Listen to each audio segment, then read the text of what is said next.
योगी एक forest officer था। उसकी पोस्टिंग तमिलनाडु के नेलागोंडा जंगलों में हुई थी और इन्हीं जंगलों में लाल चंदन के झाड़ भी पाए जाते थे। मेरे यहाँ रहते हुए कोई भी लाल चंदन के पेड़ों की चोरी नहीं कर सकता है। जी सर, पर वो वर्धा राजन हर बार कोई नया रास्ता ढूंढ लेता है लाल चंदन के पेड़ों को चुराने का। अब मैं आ गया हूँ ना, अब वो इस जंगल से एक भी लाल चंदन का पेड़ चुरा नहीं पाएगा। अब से मैं खुद डे एंड नाइट पेट्रोलिंग करूंगा। और वैसे भी चेक पोस्ट पे जिस ऑफिसर की ड्यूटी है, मुकेश, वो भी बहुत ईमानदार है। मुझे उससे बात करनी होगी। ठीक है सर। चलो चेक पोस्ट से चलते हैं। हवालदार फॉरेस्ट ऑफिसर योगी को चेक पोस्ट पार ले आया। Hello sir, good morning. बहुत नाम सुना है सर आपका, आज पहली बार देख रहा हूँ। थैंक यू, मैंने भी तुम्हारी ईमानदारी के किस्से सुने हैं। Thank you sir. हमें गाड़ियों की जांच और बढ़ानी होगी। अब भी लाल चंदन की तस्करी हो रही है। ऐसे ही चलता रहा तो लाल चंदन देखना भी मुश्किल हो जाएगा मुकेश।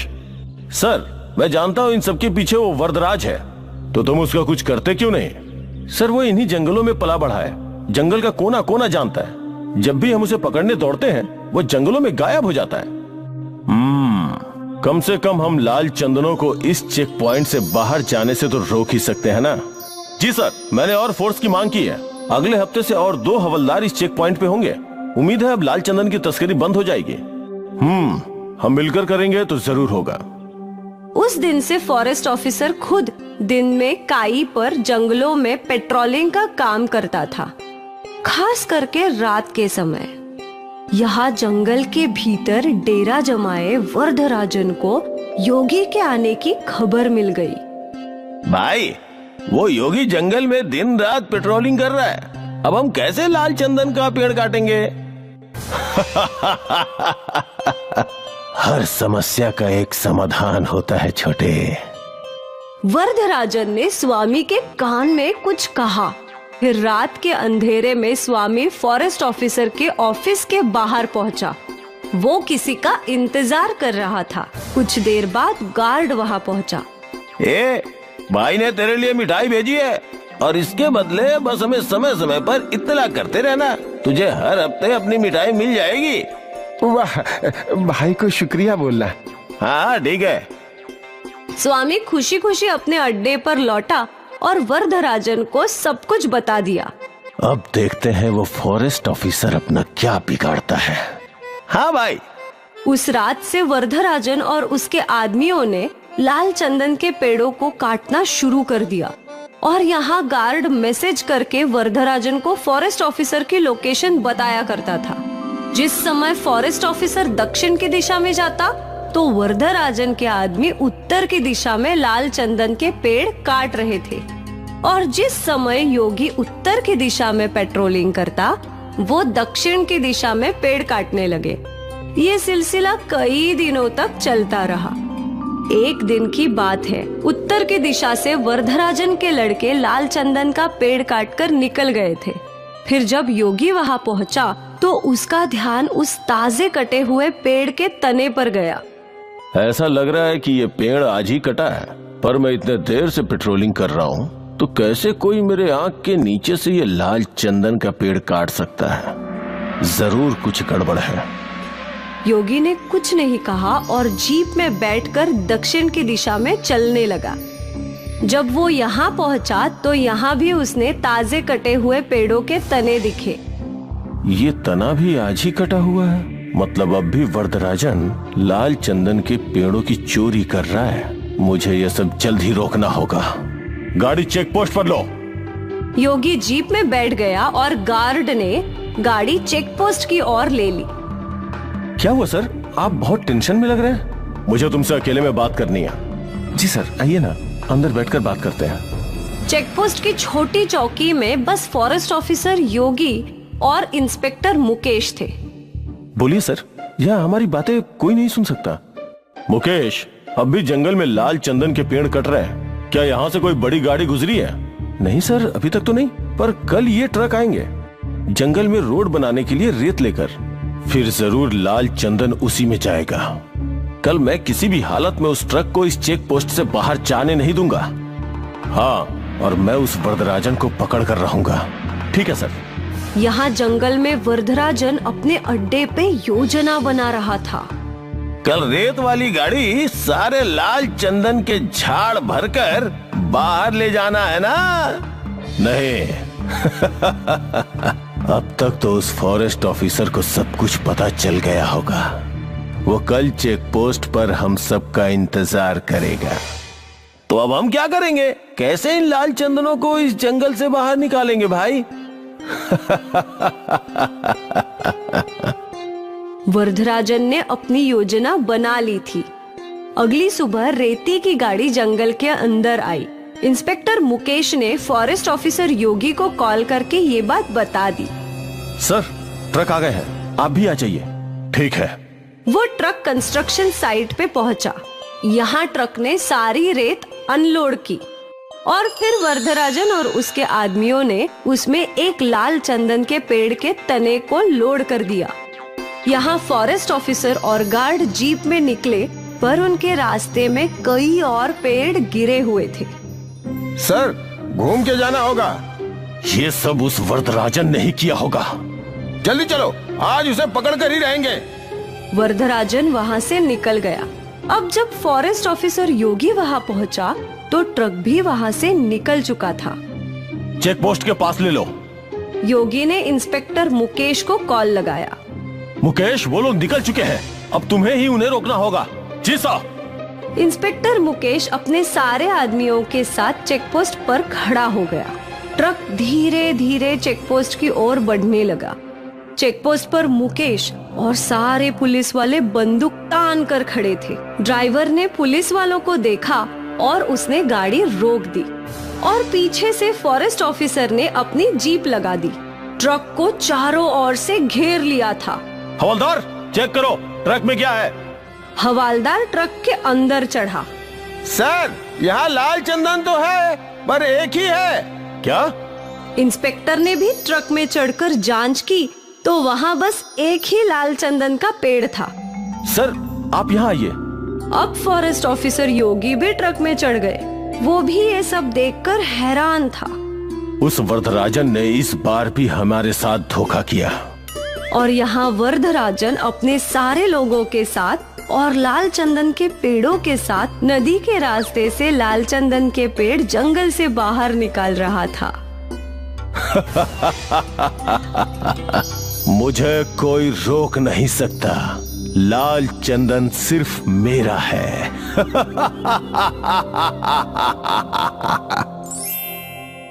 एक बार की बात है, एक किसान जिसके पास बहुत जमीन थी, पर उसे अपनी फसलों का उचित दाम नहीं मिल पा रहा था, जिससे वो परेशान हो गया था। पिछली बार मुझे फसल का अच्छा दाम नहीं मिला था। क्या करूं? इस बार क्या बोऊं? किसान अपनी पत्नी के पास जाता है। अरे, सुनती हो? बताइए, क्या बात है? फसल बोने का समय आ गया है। इस बार खेतों में क्या बोएं? वही जो हर बार बोते हैं। अरे, पर उससे कोई मुनाफा नहीं हो रहा। पिछली बार तो तुमने देख ही लिया ना, पूरा का पूरा घाटे का सौदा रहा। और हम लोग कर भी क्या सकते हैं? मैं सोच रहा हूँ इस बार कुछ अलग बोया जाए। क्या आपका चरस, गांजा, अफीम बोने का विचार है? अरे नहीं, ये सब नहीं। क्या तुम सफेद चंदन के बारे में कुछ जानती हो? सफेद चंदन? अरे हाँ, सुना तो बहुत है उसके बारे में कि उसकी लकड़ी बहुत महंगी है। हाँ, उसकी लकड़ी बेचकर हम बहुत अच्छा मुनाफा कमा सकते हैं। पर उसकी खेती करना इतना आसान नहीं है। हाँ, ये तो है। सफेद चंदन को उगाने में तो बहुत साल लगते हैं, पर उससे मुनाफा भी अच्छा ही होगा। ठीक है, फिर इस बार हम अपने खेतों में सफेद चंदन ही बोएंगे। मैं बाजार से चंदन के पौधे लेकर आता हूँ। किसान बाजार जाता है और बाजार से सफेद चंदन के बहुत सारे पौधे लेकर आता है। किसान और उसकी पत्नी दोनों मिलकर अपने खेतों में इन पौधों को लगाते हैं। लो जी, पौधे तो लगा दिए, अब हमें इनकी देखभाल भी अच्छे से करनी होगी। हाँ, तभी तो अच्छी लकड़ी तैयार होगी। हम हमेशा इनकी सिंचाई करेंगे और समय समय पर इनको खाद भी देंगे। किसान और उसकी पत्नी कुएं से पानी लाकर सफेद चंदन के पौधों में डालने लगे। अब ये दोनों इन पौधों की अच्छी तरह देखभाल करने लगे। पौधे धीरे धीरे बड़े हो रहे हैं। अब इन्हें ज्यादा भोजन की जरूरत है। आप बाजार से खाद ले आइए। ठीक है, तुम भी साथ चलो। इतनी खाद मैं अकेला नहीं ला पाऊंगा। किसान और उसकी पत्नी दोनों बाजार जाते हैं और बाजार से 2 बड़ी बोरियां खाद की लेकर आते हैं। दोनों मिलकर पौधों की जड़ों पर छोटे छोटे गड्ढे करते हैं और उनमें खाद डालते हैं। यहाँ तो छोटी छोटी घास उग रही है, हमें इसको हटाना होगा। हाँ, तभी तो पौधे अच्छी तरह से विकसित होंगे। किसान की पत्नी फावड़े से पौधे के आसपास उगी घास को हटा देती है और किसान कुएं से पानी लाकर पौधों की सिंचाई करने लगता है। धीरे धीरे समय बीतने लगता है और सफेद चंदन के पौधे बढ़ने लगते हैं। अरे वाह, हमारी मेहनत रंग ला रही है। देखो पौधे कितने बड़े हो रहे हैं। हाँ, इस बार तो आपने अच्छा दिमाग लगाया। इसमें नुकसान कुछ भी नहीं है, बस थोड़ी मेहनत जरूर है और वो तो हम दोनों मिलकर कर ही लेंगे। हाँ हाँ जरूर, आखिरकार हम हैं तो किसान ही। हम लोग मेहनत नहीं करेंगे तो और कौन करेगा। धीरे धीरे समय के साथ पौधे बड़े होते जा रहे हैं और उन पर ढेर सारी टहनियाँ और पत्ते भी आने लगे हैं। हमें अपने खेतों के चारों तरफ बाड़ करनी चाहिए, नहीं तो जंगली जानवर आकर पौधों की सारी पत्तियां खा लेंगे। हाँ, हम आज काम शुरू कर देते हैं, नहीं तो हमारी सारी मेहनत पर पानी फिर जाएगा। किसान और उसकी पत्नी अपने खेतों के चारों तरफ तार से बाड़ करने लगे। दोनों कड़ी धूप में भी मेहनत कर रहे थे। तुम देखना, एक दिन इस मेहनत का फल हमें बहुत अच्छा मिलेगा। हाँ हाँ जरूर। किसान और उसकी पत्नी ने अपने खेतों के चारों तरफ अच्छी तरह से मजबूत बाड़ कर ली थी, जिससे अब कोई भी जानवर पौधों को नुकसान नहीं पहुंचा सकता था। अब तो बस इंतजार है इनके बड़े होने का। जिस तरह से हम इनकी देखभाल कर रहे हैं, ये पौधे जल्दी ही बड़े हो जाएंगे। धीरे धीरे समय बीतने लगा और अब पौधे भी बढ़ते बढ़ते पेड़ बन गए और अब इनकी लकड़ी काटने के लिए अच्छे से तैयार हो गई। तभी एक दिन एक सपेरा किसान के खेत के पास से गुजर रहा था। उसे चंदन की खुशबू आने लगी। अरे वाह, यहाँ तो चंदन की बहुत अच्छी खुशबू आ रही है। लगता है किसी ने चंदन के पेड़ उगाए।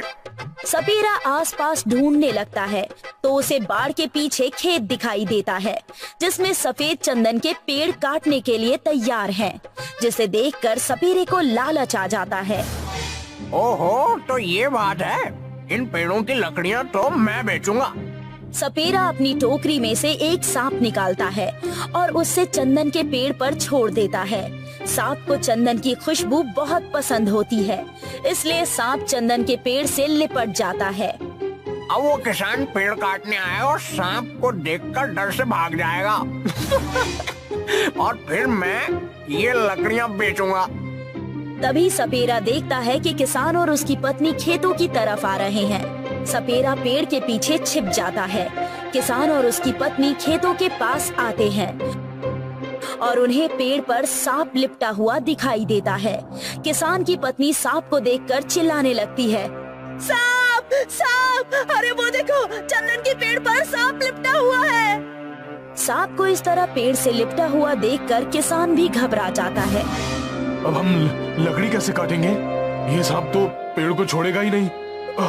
हमारी मेहनत बर्बाद हो जाएगी। हे भगवान, अब हम क्या करेंगे? चलो अभी घर चलते हैं, बाद में देखेंगे। किसान और उसकी पत्नी दुखी मन से घर की तरफ चले जाते हैं। इन्हें वापस लौटता देखकर सपेरा खुश हो जाता है। अरे मेरा आइडिया काम कर गया, दोनों डरपोक भाग गए। अब मैं चंदन की लकड़ियाँ बेचकर बहुत से पैसे कमाऊंगा। सपेरा आरी लाकर पेड़ काटने के लिए जाता है, पर जैसे ही वो पेड़ काटने लगता है तभी सांप फुफकारने लगता है। अरे मेरे शेर, मुझे डराएगा क्या? मैं तो तेरा मालिक हूँ, अपने मालिक को नहीं पहचान रहा। सपेरा सांप को पेड़ से निकालने की कोशिश करता है, पर सांप ने पेड़ को मजबूती से पकड़ रखा है। सपेरा बहुत ताकत लगाता है, पर वो सांप को पेड़ से नहीं छुड़ा पाता।